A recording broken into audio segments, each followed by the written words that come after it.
हामी मान्छे अरू जीवित वस्तुसँग कति निर्दय हुन सक्छौं? हामी अरूमाथि कति अत्याचार गर्न सक्छौं? खाना जसको कारण हामी बाँच्छौं, के हुन्छ यदि त्यही खानाले एक दिन सम्पूर्ण मानव जातिको विनाश गर्छ?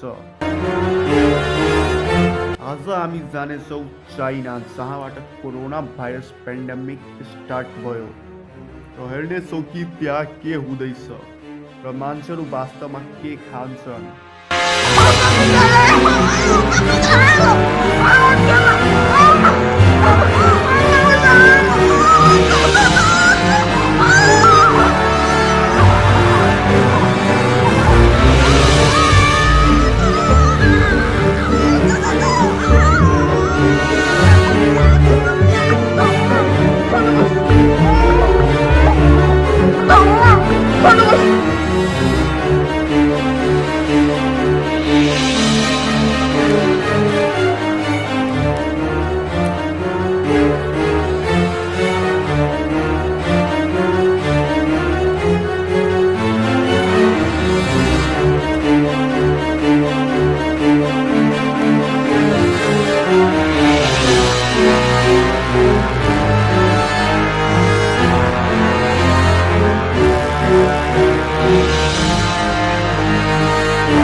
यो सबै हेरेर लाग्छ कि कोरोना ट्रेलर मात्रै छ र पिक्चर अहिले बाँकी नै छ।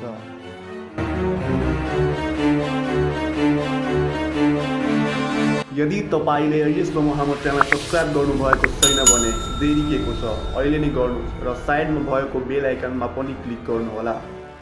हामी भविष्यमा अझ यस्तै रोचक भिडियोहरू लिएर आउँछौँ। तबसम्मको लागि धन्यवाद। जय नेपाल।